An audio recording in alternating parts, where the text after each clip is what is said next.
Peer voting system, যার full form হচ্ছে proportional representation.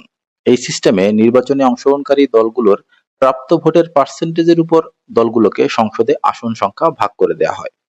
মনে করেন এ বি সি ডি নামে চারটি পার্টি ইলেকশনে অংশগ্রহণ করেছে, যেখানে এ দল পেয়েছে 40%, বি দল 30, সি দল 20 এবং ডি দল পেয়েছে 10% ভোট। তাহলে সংসদে আসন সংখ্যা যদি 300 হয়, তাহলে সংসদে এ দল পাবে 120টি আসন, বি দল 90টি, সি দল 60টি এবং ডি দল পাবে 30টি আসন। এই পদ্ধতিতে ভোটিং হলে আপনি যে দলকেই ভোট দেন না কেন, সেই দল যদি দেশের সর্বমোট ভোটের 1% ভোট পায়, তাহলে সংসদে সেই দলের একজন প্রতিনিধি হলেও থাকবে। কিন্তু প্রশ্ন হচ্ছে, বাংলাদেশের বর্তমান নির্বাচনী পদ্ধতির মধ্যে যদি পিআর পদ্ধতিকে ঢুকিয়ে দেওয়া হয়, তাহলে নির্বাচন করা সম্ভব কিনা? যার এক কথায় উত্তর হচ্ছে না। একটা ছোট্ট উদাহরণ দিই, তাহলে বুঝতে পারবেন। 2001 সালের নির্বাচনে বিএনপি পেয়েছিল 40.97% ভোট এবং সংসদে আসন পেয়েছিল 193টি। আওয়ামী লীগ পেয়েছিল 40% ভোট এবং সংসদে আসন পেয়েছিল 62টি। মানে পিআর সিস্টেম অনুযায়ী সংসদে 300 আসনের বিপরীতে বিএনপি যদি 41% ভোট পেয়ে জয়যুক্ত হয়, তাহলে তারা ভোটের অনুপাতে সংসদে আসন পাবে 123টি। কিন্তু তারা মাঠে লড়াই করে জিতেছে 193টি আসন। মানে তাদের বিজয়ী 73 জনকে বাদ দিয়ে 123 জন এমপি রাখতে হবে, যার আদৌ কোনো মানে আছে কিনা আমি জানি না। আর যদি ইউরোপের দেশগুলোর মতো বাংলাদেশে পূর্ণ পিআর পদ্ধতিতে নির্বাচন করতে হয়, তাহলে পুরো সংবিধান পরিবর্তন করতে হবে এবং নতুন করে সব সাজাতে হবে। তাতে আরো অনেক সময় লাগবে। সেটা এই মুহূর্তে কোনোভাবেই সম্ভব না। তাহলে পিআর নিয়ে এত কথা আসলে কেন হচ্ছে এবং সংস্কার কমিশনের পক্ষ থেকে পিআর পদ্ধতির কথা বলা হলো কেন?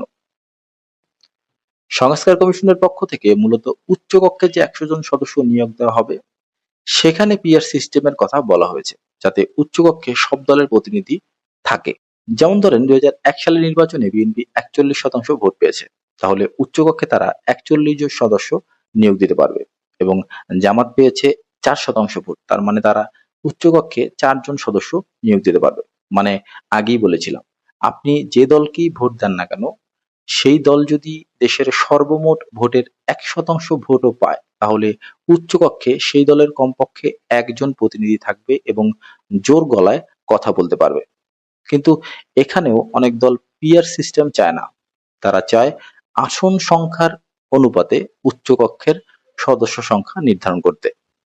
সেই হিসেবে কোনো দল যদি 41% ভোট পেয়ে 193টি আসন পায়, তাহলে 300 আসনের মধ্যে তারা পেয়েছে 64% আসন। মানে উচ্চকক্ষে তারা 64 জন সদস্য নিয়োগ দিতে পারবে। আর যদি কোনো দল 40% ভোট পেয়ে 62টি আসন পায়, তাহলে 300 আসনের মধ্যে তারা পেয়েছে 20% আসন। মানে উচ্চকক্ষে তারা মাত্র 20 জন সদস্য নিয়োগ দিতে পারবে।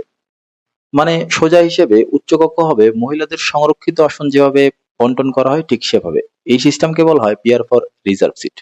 এই পদ্ধতিতে উচ্চকক্ষে সদস্য সিলেকশন হলে উচ্চকক্ষ হয়ে যাবে দলের পক্ষ থেকে যারা নির্বাচনে টিকিট পায়নি তাদের জন্য শিক্ষানবিশ। কিন্তু উচ্চকক্ষে যদি পিআর সিস্টেম আনা হয় এবং সকল গুরুত্বপূর্ণ নিয়োগ তাদের হাতে দেওয়া হয়, তাহলে বাংলাদেশের চেহারা পরিবর্তন হয়ে যাবে এবং রাজনীতির যে কাঠামো সেটা পরিবর্তন হয়ে যাবে।